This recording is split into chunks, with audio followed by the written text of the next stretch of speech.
Hi friends, ಎಲ್ರಿಗೂ ನಮಸ್ಕಾರ. Welcome to my channel. Friends, ಈ ಸೂಪರಾಗಿರುವಂಥ ಚಿಕನ್ ಫ್ರೈ ಗ್ರೇವಿ ಹೇಗೆ ಮಾಡೋದು ಅಂತ ನೋಡೋಣವಾ. ಫಸ್ಟಿಗೆ ಇಲ್ಲಿ ನಾನು ಗ್ರೇವಿ ಮಾಡ್ಕೊಳ್ಳೋದಕ್ಕೆ ಒಂದೆರಡು ಈರುಳ್ಳಿ, ಹಾಗೆಯೇ ಪುದೀನ, ಹಾಗೆಯೇ ಒಂದೆರಡು ಟೊಮೆಟೊ ಮತ್ತು ಹಸಿಮೆಣ್ಸಿನ್ಕಾಯಿನ ತೊಗೊಂಡಿದ್ದೀನಿ. ನಿಮಗೆ ಗ್ರೇವಿ ಕನ್ಸಿಸ್ಟೆನ್ಸಿ ಜಾಸ್ತಿ ಬೇಕು ಅಂದರೆ ಈರುಳ್ಳಿ ಮತ್ತು ಟೊಮೆಟೊನ ಜಾಸ್ತಿ ಹಾಕ್ಕೊಬೇಕಾಗುತ್ತೆ. ಹಾಗೆಯೇ ಇಲ್ಲಿ ಒಂದು ಹೇಗೆ ಮಾಡೋದು ಅಂತ ನೋಡೋಣ. ಇಲ್ಲಿ ಒಂದು ಪಾತ್ರೆ ಇಟ್ಕೊಂಡು ಬಾಣಲಿನ ಅದಕ್ಕೊಂದು ಸ್ವಲ್ಪ ಎಣ್ಣೆ ಹಾಕ್ಕೊಳ್ತಾ ಇದ್ದೀನಿ. ಎಣ್ಣೆ ಜಾಸ್ತಿನೇ ಬೇಕಾಗುತ್ತೆ ಈ ಗ್ರೇವಿ ಎಲ್ಲ ಮಾಡಲಿಕ್ಕೆ.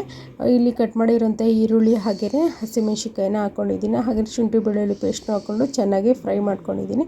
ಅನಂತರ ಪುದೀನ ಸೊಪ್ಪನ್ನ ಹಾಕ್ಕೊಂಡು ಫ್ರೈ ಮಾಡ್ಕೊಳ್ತಾ ಇದ್ದೀನಿ. ಹಾಗೆಯೇ ಕಟ್ ಮಾಡಿರೋವಂಥ ಟೊಮೆಟೊನೂ ಸಹ ಆ್ಯಡ್ ಮಾಡಿಕೊಂಡು ಫ್ರೈ ಮಾಡ್ಕೊಳ್ತಾ ಇದ್ದೀನಿ.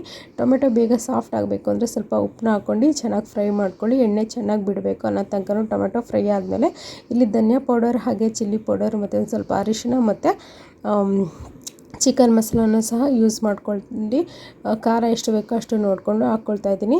ಇಲ್ಲಿ ಚಿಲ್ಲಿ ಪೌಡರ್ನ ಯಾಕೆಂದರೆ ಹಸಿಮೆಣ್ಸಿನ್ಕಾಯಿ ಹಾಕಿರ್ತೀವಲ್ಲ, ನೋಡ್ಕೊಂಡು ಹಾಕ್ಕೊಬೇಕಾಗುತ್ತೆ. ಹಾಗೆಯೇ ಚಿಕನ್ನ ಸಹ ಆ್ಯಡ್ ಮಾಡ್ಕೊಳ್ತಾ ಇದ್ದೀನಿ. ಇಲ್ಲೊಂದು 1/2 kg ಚಿಕನ್ ತೊಗೊಂಡು ನಾನಿಲ್ಲಿ ಗ್ರೇವಿ ಮಾಡ್ತಾಯಿದ್ದೀನಿ. ಸೊ ನೋಡ್ಬೋದು, ಇಲ್ಲಿ ನೀವು ಸ್ವಲ್ಪ ಮೊಸರನ್ನು ಸಹ ಆ್ಯಡ್ ಮಾಡ್ಕೊಬೋದು.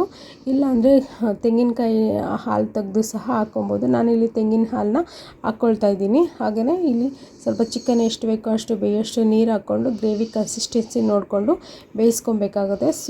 ಬೇಗ ಆಗೋಗ್ಬಿಡುತ್ತೆ ಈ ಚಿಕನ್ನು. ಸಿಂಪಲ್ಲಾಗಿ ಮನೇಲಿ ಇರೋ ಇಂಗ್ರೀಡಿಯೆಂಟ್ಸ್ನ ಉಪಯೋಗಿಸ್ಕೊಂಡು ಬೇಗ ಮಾಡ್ಕೊಂಬಿಡ್ಬೋದು. ಚಿಕನ್ ಎಲ್ಲ ಚೆನ್ನಾಗಿ ಬೆಂದಾದಮೇಲೆ ಗ್ರೇವಿ ಕನ್ಸಿಸ್ಟೆನ್ಸಿ ನೋಡಿಕೊಂಡು ಬೇಯಿಸ್ಕೊಬೇಕಾಗುತ್ತೆ. ಇದು ಅನ್ನಕ್ಕೆಲ್ಲ ತುಂಬ ಸೂಪರಾಗಿರುತ್ತೆ. ಚೆನ್ನಾಗಿ ಡ್ರೈ ಬೇಕು ಅಂದರೆ ಇನ್ನೊಂದು ಸ್ವಲ್ಪ ಡ್ರೈನೂ ಸಹ ಮಾಡ್ಕೊಬೋದು. ಗ್ರೇವಿ ಕನ್ಸಿಸ್ಟೆನ್ಸಿ ಬೇಕು ಅಂದರೆ ಇಷ್ಟಿದ್ರೆ ಸಾಕಾಗುತ್ತೆ. ಹಾಗೆಯೇ ಕೊತ್ತಂಬರಿ ಸೊಪ್ಪು ಹಾಕ್ಕೊಂಡು ಲಾಸ್ಟಲ್ಲಿ ಪೆಪ್ಪರ್ ಪೌಡರ್ ಮತ್ತು ಸ್ವಲ್ಪ ನಿಂಬೆಹಣ್ಣು ಹಾಕ್ಕೊಂಡ್ರೆ, ನಿಂಬೆಹಣ್ಣು ರಸ ಹಾಕ್ಕೊಂಡ್ರೆ ಸೂಪರಾಗಿರುವಂಥ ಚಿಕನ್ ಗ್ರೇವಿ ರೆಡಿಯಾಗಿ ಹೋಗ್ಬಿಡುತ್ತೆ. ಈ ವಿಡಿಯೋ ಇಷ್ಟ ಆಗಿದರೆ ಪ್ಲೀಸ್ ಒಂದು ಲೈಕ್ ಮಾಡಿ.